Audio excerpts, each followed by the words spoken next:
They're here. It might be a tumor. It's not a tumor. The Film Lounge presents... Spoiler free movie review!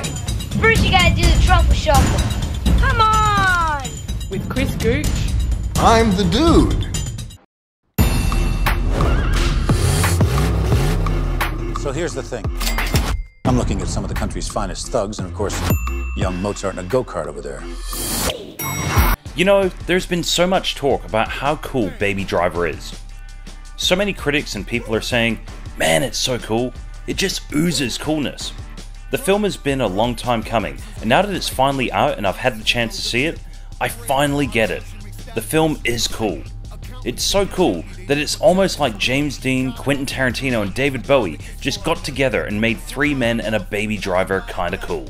People love great bank robbery stories, so let's give them something bold and brazen as to talk about over their lattes.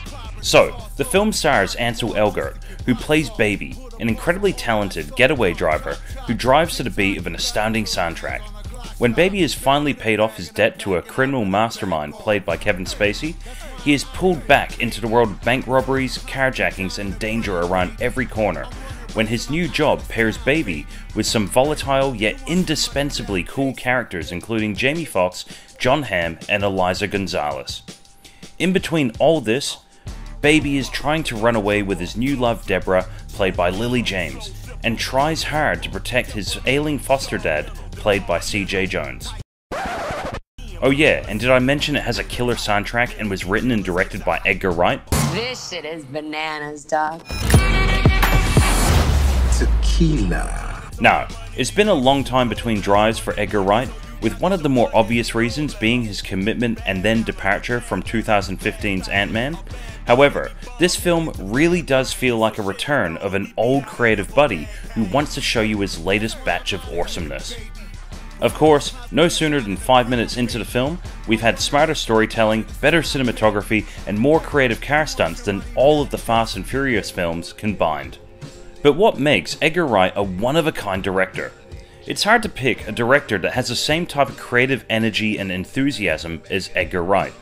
And that's no disrespect to other directors, it's just that Edgar Wright films have a very unique feel. A rewatchability built in with some incredibly passionate and layered filmmaking.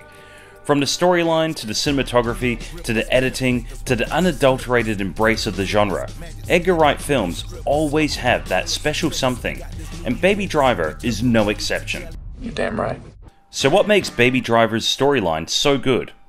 Well, it's fairly simple. Clear good guys, clear bad guys, clear motivations for all characters involved, and ultimately, this leads to Edgar Wright being able to layer the film with lots of incredibly subtle foreshadowing, which will have you wanting to rewatch the film again and again. Be it the simple turn of phrase by a character, an innocent looking action from one of the key cast, or something simply happening in the background. All of this adds up to great foreshadowing that links every element of the story together.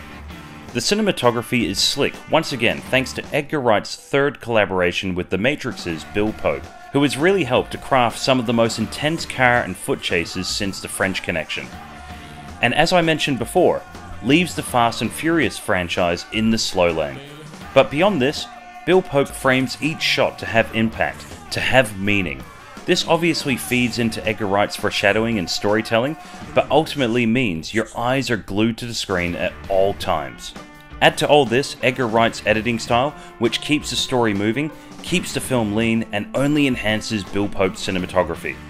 The film moves so fast that blinking seems like a sin, and reinforces yet again the film's need to be seen more than once just to absorb everything that is infused into the film.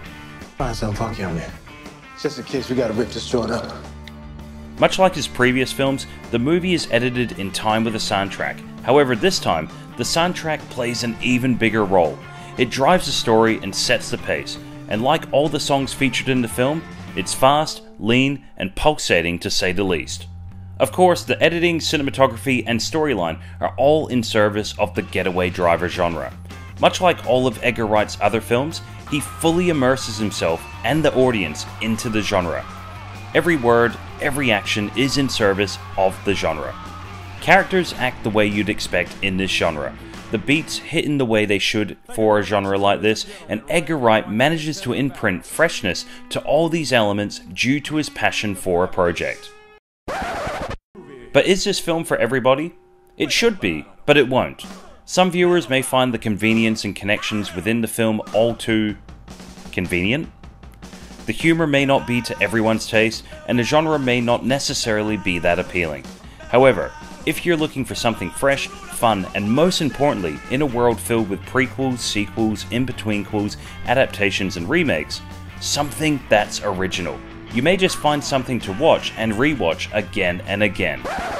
Baby Driver gets 4.5 mixtape burnout getaway good times out of 5. We're getting out. I have to end this.